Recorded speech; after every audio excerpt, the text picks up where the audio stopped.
these ordinances are passed and they're adopted, they will then move to what is called the local finance board for their approval. The local finance board located in Trenton approves all the state budgets, local budgets, county budgets, what have you. They would also have to approve a transaction such as these ordinances would authorize. There were certain dollars involved that would come back to the county. I can tell you right now, the amounts are not known yet because that is determined by the local finance board. And the board has made, if we get these particular funds, there's been no determination made as to how those funds will be utilized. Whether they will be allowed in the 2012 budget or how they will be utilized. So we cannot make any decisions on that before that's approved by the local finance board. So I wanted to say that now in case that question comes up. I can't tell you exactly the dollar amounts because that'll be determined again by the local finance board and how those funds will be used. Thank you. Freeholder Sullivan's explanation that their costs are unknown at this point, but I guess I may ask this for every one of them, but obviously there is a cost involved somehow. Could you at least give a rough idea what the number is? In the three ordinances, three deals, we each have a different issuance cost. However, the cost is netted out after the savings. In other words, on any of these ordinances, any of these transactions, in order to do them, the local finance board has a minimum amount of savings you have to achieve, which is 3% net present value net after the cost. So there's a savings after the cost, which is issuance cost, which is probably in the range. Each of it is different. Some are less, some are more. But at the end of the deal, if the deal is approved by the local finance board, it has to meet a standard. The county has to be saving 3% net present value of debt service over the life of the bonds, which is the savings out into the future, brought back today, calculated back at today's rate, that the minimum amount of savings you can receive is 3% after all costs of issuance are netted out. So there's no real cost to the county except the Correct. in the sale of the bond. Is that Correct. You're receiving a savings after all cost of issuance are included. You're receiving a savings and a reduction in debt service or a cash payment in lieu of a reduction that goes back to the county and reduces your obligation under the old bonds. So in simpler terms, it's like refinancing debt, is that right? It's like refinancing your mortgage to a lower rate. That's what I wanted to. All right, thank you. Don't suggest you want to move too far. Are there any other questions on this order? Yeah, John Berry of Kenilworth. I have the ordinances here, all three of them. This one specifically goes to $27 billion. The other two are 21, 24, 20, 25. They total $73,335,000 in debt. You know, my question is, well, two questions. First, what is the outstanding principal of these three combined now? It's going to go to 73,335. What is it now? And I presume it's going to be over an extended period. I have no idea what the terms of these are now, but how many years in the future will each of these refinancings go? Yeah, that's it. Of these ordinances, or the amount of the transactions, is equal to the amount of principal being refunded under the old deals. You may not be refunding this year's. On certain ones, you may start refunding it next year. Depends on when those bonds have their call date in it. Some have a call date of 2013. One has 2012. One is, I believe, 2018. So you're calling those bonds that are callable. In terms of what was the other point? I forgot the total amount. The total amount of debt is not being increased. There's a, as I said, a net savings to the county after the transaction includes you have to have a 3% present value savings, and the life of the debt is not extended beyond the existing debt for various reasons, including generally tax reasons, that you cannot go out with more debt now and extend it many years beyond the existing debt. The transaction will pretty much mature within the life of the existing transactions. Obviously, this is another one, very similar to the first one, but I learned some stuff from the first one that I now have questions. You're saying it's similar to a refinance, which I guess Attorney Hudak is saying it is, but I must point out that we went through refinancing at the UCIA, and with Dakotas Fitzpatrick was the attorney of record, and to tell you the truth, he fraudulently misrepresented numbers. I'm not saying Hudak is, but the taxpayers had millions of dollars like just disappear like that. I pointed it out to you guys did nothing about it, and he fraudulently reported it. And I'll tell you, I'm on record for that too. The second question is, Attorney Hudak was talking about the time's not extended at all, but I'm looking at callable dates of 2/12, 2/13, 2/18, so something's not right there, because it sounds like the time will be extended on a lot of these bonds. The third one is, obviously there is cost, but it sounds like it'll be covered by whatever savings, but I have to ask about what the professionals' costs are involved, such as like the bonding attorney, and if possible, if they're going to address it, I'd like maybe the total dollar amount for all three of those at this time. Thank you very much. Question on a time extension. There's a call date in bonds, and then there's the final maturity date. The call date and the final maturity date are two different dates. These bonds may go out to 2030, but they're callable when bonds are issued. There's a date in which you're allowed to call them early, generally because you want to be able to take advantage of favorable market conditions, which currently we have right now. You have some of the lowest interest rates in the municipal bond markets that have been around the 25 years or so I've been practicing. So when you issue bonds 7, 8 years ago at an interest rate, the interest rate's considerably lower now.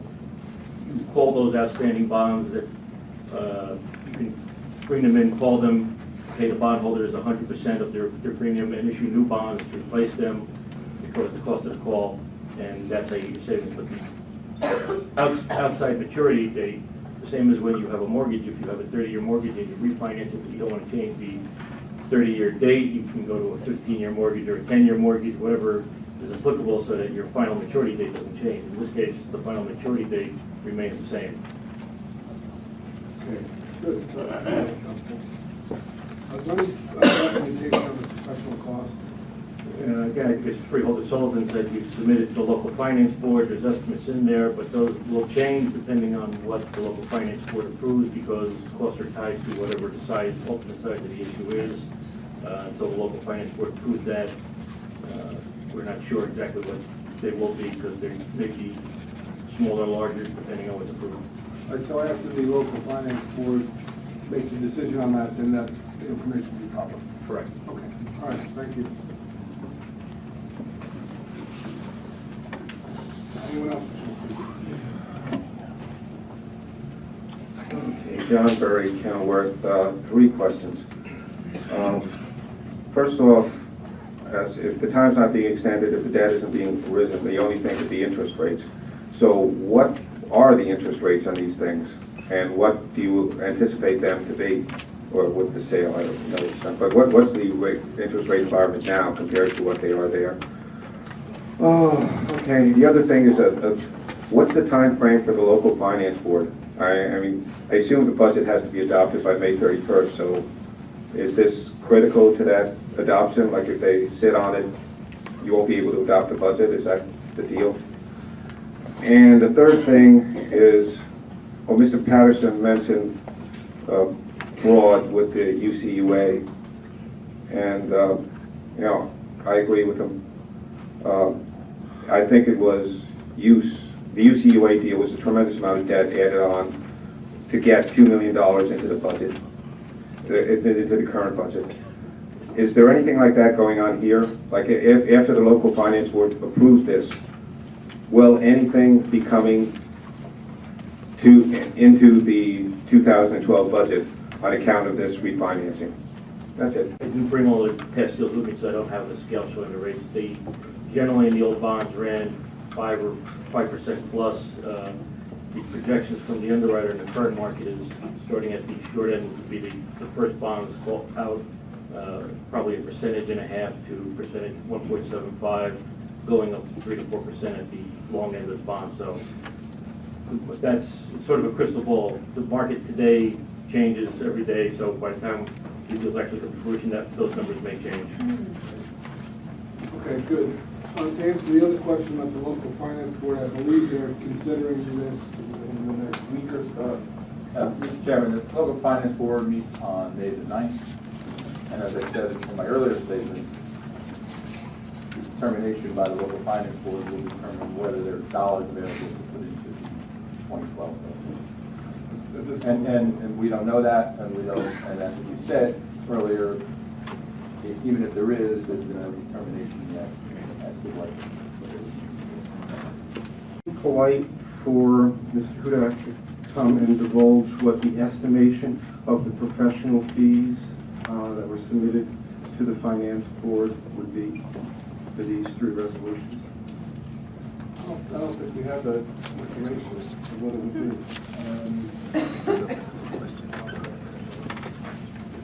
Not determined this time because it depends on how the local finance board looks at the three different bonds. But he submitted an estimate. I'm just asking to know what the estimate for those fees. Thank you. Cranford, is there already an item in the 2000 budget for this? No. It just keeps getting better. I mean, it's amazing.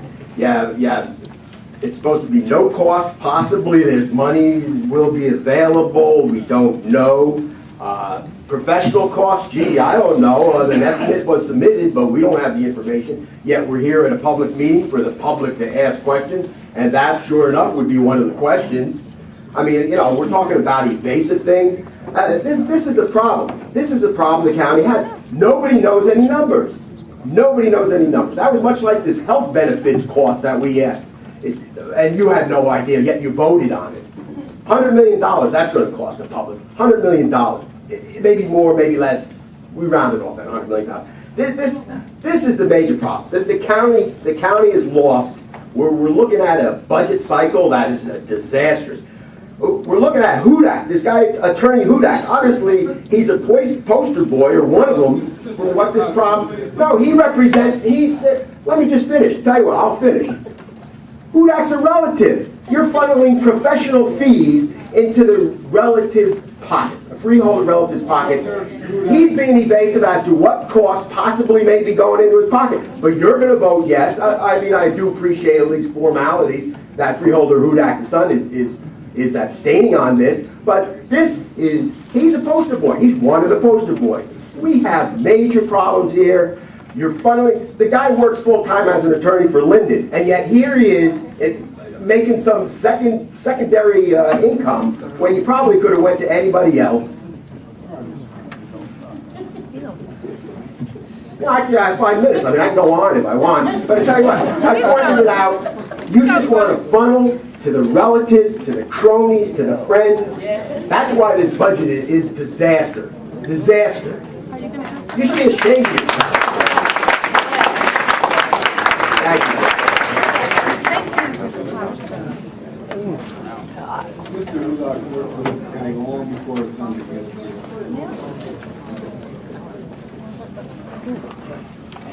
Yeah, John Berry, Kenilworth. Keeping up with for now, forget that. If you do get the money, and I appreciate a ballpark figure, is it completely up to the local finance board? But if you do get like $1 million or $2 million in the budget, is that going to go directly to, I don't know what you call it, rescind, take back, layoffs? I mean, will there be, if local finance board comes back with $2 million out of this deal, will there be 100 less people laid off? That's it. Or if you can give me a ballpark figure, what you're thinking, what you're expecting, what you're hoping, as far as the dollar amount that would cover the budget, which I presume will have to be redone if it does come. But that was it.